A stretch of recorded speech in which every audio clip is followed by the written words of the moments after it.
ಅಲ್ರಿ ಮಿಸ್ಟರ್ ಬಸವರಾಜ್, ನೀವೇ ತಾನೇ ಹೇಳಿದ್ದು ಫೋನ್ ಸ್ವಿಚ್ ಆಫ್ ಆಗಿದ್ರು ನಿಮ್ಗೆ ಟ್ರ್ಯಾಕ್ ಮಾಡೋಕ್ಕಾಗತ್ತೆ ಅಂತ. ಈಗ ಮಾಡೋಕ್ಕಾಗಲ್ಲ ಅಂದರೆ ಹೇಗ್ರಿ? ನಿಮಗೆ ನಿಮ್ಮ ಕೆಲಸ ಸರಿಯಾಗಿ ಮಾಡೋಕ್ಕೆ ಬರ್ತಿಲ್ಲ ಅಂತ ಒಪ್ಕೊಳ್ಳಿ. ಇಲ್ಲ ಸರ್, ಆ ಫೋನಿಂದ ಸಿಮ್ ಕಾರ್ಡ್ ರಿಮೂವ್ ಮಾಡಿದ್ದಾರೆ. ಮೊಬೈಲು ಸ್ವಿಚ್ ಆಫ್ ಆಗಿದೆ ಸರ್, ಅದಕ್ಕೆ ಟ್ರ್ಯಾಕಿಂಗ್ ಸಿಗ್ತಾ ಇಲ್ಲ. ಒಂದು ವೇಳೆ ಆ ಸಿಮ್ಮು ಮೊಬೈಲಲ್ಲೇ ಇದ್ದಿದ್ರೆ ಅವ್ರು ಯಾರು ಅಂತ ಇಷ್ಟೆಲ್ಲ ಗೊತ್ತಾಗಿರೋದು ಸರ್. ಅವ್ನು ಬುದ್ಧಿ ಓಡಿಸಿ ಸಿಮ್ನ ತೆಗೆದಿಟ್ಬಿಟ್ಟಿದ್ದಾನೆ ಸರ್. ನೋಡಿ, ನಾವು ಟ್ರ್ಯಾಕ್ ಮಾಡ್ತಿದ್ದೀವಿ ಅಂತ ಅವ್ನಿಗೆ ಅನ್ಸೇನೆ ಅವ್ನು ಹೀಗೆಲ್ಲ ಮಾಡ್ತಾ ಇರೋದು. ಆದರೆ ನೀವೇನು ಟೆನ್ಷನ್ ಮಾಡ್ಕೋಬೇಡಿ. ಹುಷಾರಾಗಿರೋರನ್ನ ಹೇಗೆ ಹುಷಾರು ತಪ್ಪಿಸ್ಬೇಕು ಅಂತ ಜಯಂತನಿಗೆ ತುಂಬ ಚೆನ್ನಾಗಿ ಬರುತ್ತೆ. ಆದರೆ ನೀವು ಆ ನಂಬರ್ನ ಮಾತ್ರ ಕಂಟಿನ್ಯೂಸ್ ಆಗಿ ಟ್ರ್ಯಾಕ್ ಮಾಡ್ತಾನೆ ಇರಬೇಕು. ನಂಬರ್ ಆನ್ ಆದ ಕೂಡಲೇ ಇಮ್ಮಿಡಿಯೇಟ್ ಆಗಿ ನನಗೆ ಇನ್ಫಾರ್ಮೇಷನ್ ಬೇಕು, ಟ್ರ್ಯಾಕಿಂಗ್. You understand? ಸರಿ ಸರ್. ಜಯಂತ್,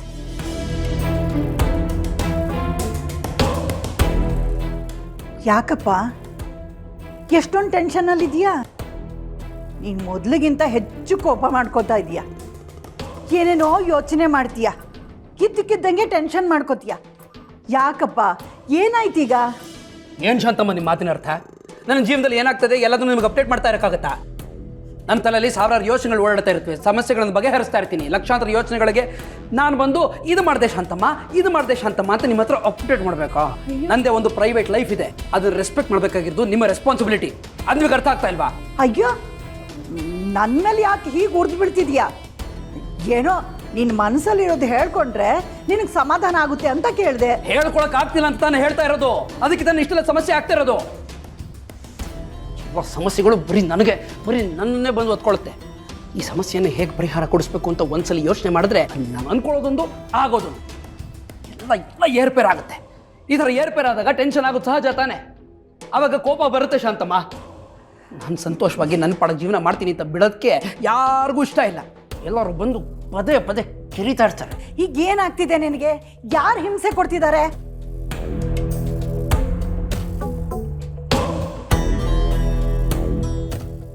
ಜಯಂತ್, ನೀನು ಹೀಗೆ ಮಾಡ್ತಾ ಇರೋದು ನೋಡಿದ್ರೆ ನೀನಿನ್ನೂ ಹುಷಾರಾಗಿಲ್ಲ ಅಂತ ನನಗೆ ಅನಿಸ್ತಾ ಇದೆ. ನಿನ್ನ ಮೇಲೆ ನನಗೆ ನಂಬಿಕೆ ಬರ್ತಾ ಇಲ್ಲ.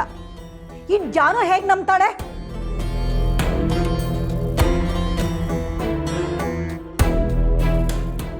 ನೋಡು, ನಿನ್ನ ಜೀವನದಲ್ಲಿ ಏನೇನಾಗಿದೆ ಏನೇನಿಲ್ಲ ಅಂತ ನಿನಗೆ ಚೆನ್ನಾಗಿ ಗೊತ್ತು. ಪ್ರಾಣಕ್ಕಿಂತ ಹೆಚ್ಚು ಪ್ರೀತಿ ಮಾಡೋ ನಿನ್ನ ಹೆಂಡತಿ ನೀನು ಬಿಟ್ಟು ಹೋಗಿದ್ದಾಳಲ್ಲ, ಅವಳಿಗೆ ಎಷ್ಟು ನೋವಾಗಿರ್ಬೋದು. ಅವಳು ಮತ್ತೆ ಬರಬೇಕು, ನಿನ್ನ ಜೊತೆ ಇರಬೇಕು, ಚೆನ್ನಾಗಿ ಜೀವನ ಮಾಡಬೇಕು ಅಂತ ನಿನಗೆ ಅನಿಸ್ತಿಲ್ವಾ? ಅವಳಿಗೋಸ್ಕರ ನೀನು ಬದಲಾಗಬೇಕು ಅಂತ ನಿನಗೆ ಅನಿಸ್ತಾನೆ ಇಲ್ವಾ? ನೋಡು, ನಿಂದು ಅಂತ ಒಂದು ಜೀವನ ಇದೆ, ನಿಂದು ಅಂತ ಒಂದು ಬದುಕು ಇದೆ. ಹೀಗೆಲ್ಲ ಮಾಡಿ ಅದನ್ನೆಲ್ಲ ಹಾಳು ಮಾಡ್ಕೋಬೇಡ. ನೋಡು ಜಯಂತ್, ಇದುವರೆಗೂ ನೀನು ಒಂಟಿಯಾಗಿದ್ದೆ, ಈಗ ಒಂಟಿಯಾಗಿ ಇದ್ದೀಯ. ಹೀಗೆ ಮಾಡ್ತಾ ಇದ್ರೆ ಜೀವನ ಪೂರ್ತಿ ಒಂಟಿಯಾಗಿರ್ಬೇಕಾಗತ್ತೆ.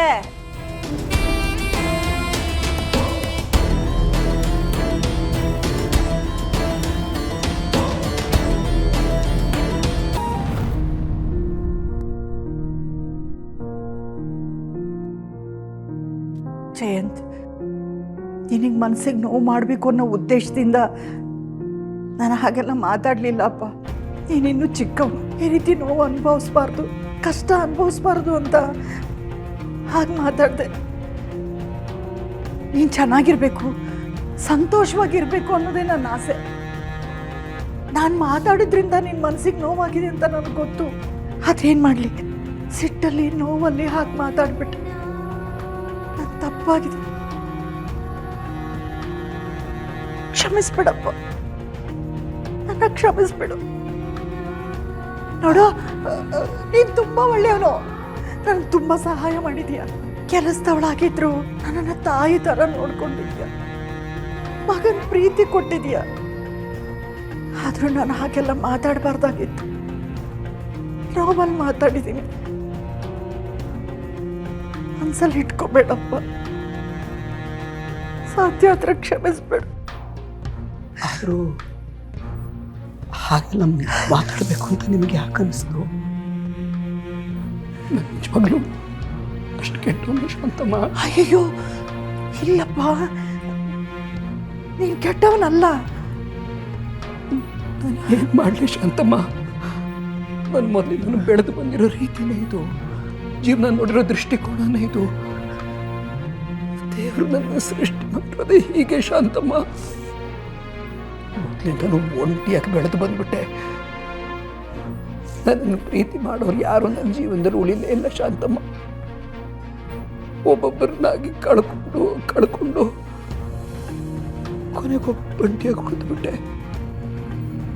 ನನಗೆ ಯಾವಾಗಲೂ ಇಷ್ಟೇ, ನಾನು ಪ್ರೀತಿ ಮಾಡೋರು ಇವತ್ತು ನಾಳೆನೋ ನನ್ನನ್ನು ನಿರಾಕರಿಸ್ಬಿಡ್ತಾರೆ. ನನ್ನ ಭಯ ಆತಂಕ ನನ್ನನ್ನು ಯಾವಾಗಲೂ ಕಾಡ್ತಾ ಇರುತ್ತೆ ಶಾಂತಮ್ಮ. ನಾನು ಏನು ಮಾಡಲಿ? ಅದಕ್ಕೆ ನನ್ನನ್ನು ಪ್ರೀತಿ ಮಾಡೋರು ಯಾರಾದರೂ ನನ್ನಿಂದ ದೂರ ಮಾಡೋ ಪ್ರಯತ್ನ ಮಾಡಿದ್ರೆ ನನಗೆ ಸಹಿಸೋಕ್ಕಾಗೋದಿಲ್ಲ. ಹೀಗೆ ಹುಚ್ಚಾಡ್ದಂಗೆ ಆಡ್ಬಿಡ್ತೀನಿ ಶಾಂತಮ್ಮ. ಹಾಗಾದರೆ ನಾನು ಏನು ಮಾಡಬೇಕು? ನನ್ನ ಪ್ರೀತಿ ಮಾಡಿದವ್ರು ನನ್ನ ಕಾಪಾಡಿಕೊಂಡು ಶಾಂತಮ್ಮ. ಏನು ಮಾಡಲಿ?